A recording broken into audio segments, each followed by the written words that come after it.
మందకృష్ణ మాదిగ మాలలపై చేస్తున్న అసత్య ప్రచారాలు మానుకోవాలన్నారు మాల సంఘాల జేఏసీ చైర్మన్ చెన్నయ్య. ఇక సోమాజిగూడ ప్రెస్ క్లబ్ లో మాలల జేఏసీ నేతలు సమావేశం నిర్వహించారు. మాలలపై మందకృష్ణ మాదిగ చేసిన ప్రచారాన్ని తీవ్రంగా ఖండిస్తున్నామన్నారు. ఇక అవార్డుల కోసం 30 ఏళ్ల మాదిగ బిడ్డల పోరాటాన్ని బీజేపీకి మందకృష్ణ తాకట్టు పెట్టాడని విమర్శించారు. ఇప్పటికైనా మందకృష్ణ మాదిగ చేస్తున్న వర్గీకరణ పోరాటం పూర్తిగా నాటకమని మాదిగ సోదరులు గుర్తించాలన్నారు. మందకృష్ణ లాంటి పద్ధతులు మానుకోవాలంటే మాలల ప్రతిఘటన తప్పదని హెచ్చరించారు మాల జేఏసీ నేతలు. మందకృష్ణ మాదిగ ఏమంటాడు? ఆయనే మాట్లాడతాడు. వర్గీకరణ చేస్తున్నావు, చేస్తే ఎవడు ఆపలేడని ఆయనే అంటాడు. వర్గీకరణ ఆపేదే మాలలని అడ్డుపడుతున్నారని మళ్ళీ ఆయన అంటాడు. ఈ డబుల్ మీనింగ్ ఏంటికి, ఈ కథలేంటికి మాట్లాడేది? కృష్ణమాదిగ మానుకో. మాలల వీణ అవాకులు శవాకులు గీత పేలిందంటే ఈడికే మస్తుగా మాట్లాడినావు.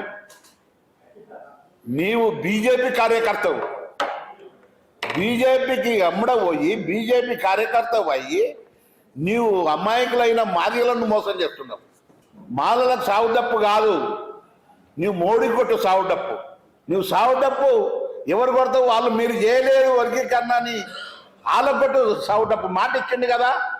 మాలల వీణ మీరు చాలా తీవ్రమైన ఇసంగక్కుతున్నారని కూడా మేము డిమాండ్ చేస్తున్నాం. ఈ సమస్య పరిష్కారం కావాలంటే మరి పార్లమెంటులో బిల్లు పెట్టి చట్టం తీసుకురావాలని చెప్పేసి మేము డిమాండ్ చేస్తూ ఉన్నాము. మరి ఏదైతే ఎస్సీ వర్గీకరణ అంశము దొడ్డిదారిన కాకుండా చట్టము ద్వారా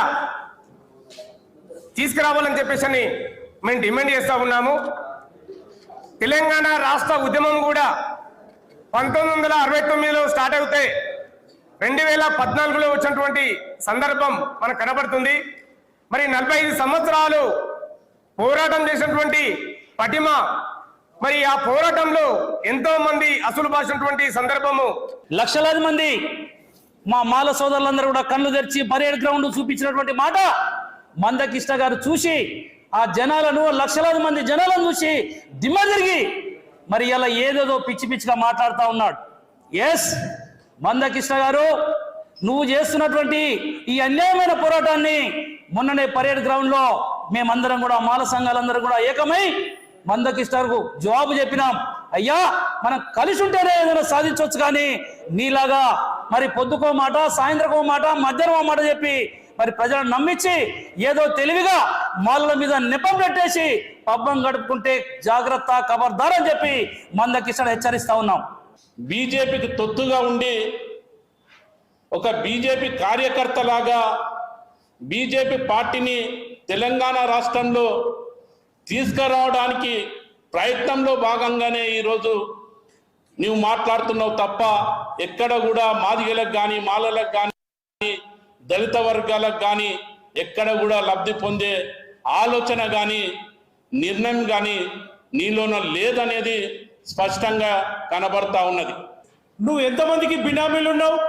కిషన్ రెడ్డికి బినామీ, అమిత్ షాకు బినామీవే. కానీ ఎప్పుడైనా మేము అడిగినామా మాలలపై ఎందుకు నువ్వు అంత విషం చిమ్ముతున్నావు? నువ్వు నాగుంపామునైనా ఇటువంటి మాలలను చంపండి అని చెప్పినావు. కానీ ఏనాడు కూడా మేము మాదిగల సోదరులకి మేము ఎప్పుడు కూడా అడ్డు చెప్పలేదు మేము. కానీ మందకృష్ణ మాదిగ, నువ్వు మాపై, దళితులపైనే నువ్వు యుద్ధం ప్రకటిస్తున్నావు, మాపై మాకు కొట్లాడ పెడుతున్నావు. నీ యొక్క పప్పం గడపడానికి, నీ యొక్క దుకాణం నడవడానికి మాదిగలకు, మాలలకు కొట్లాడ పెడుతున్నావు. ఇది నువ్వు తక్షణమే మానుకో.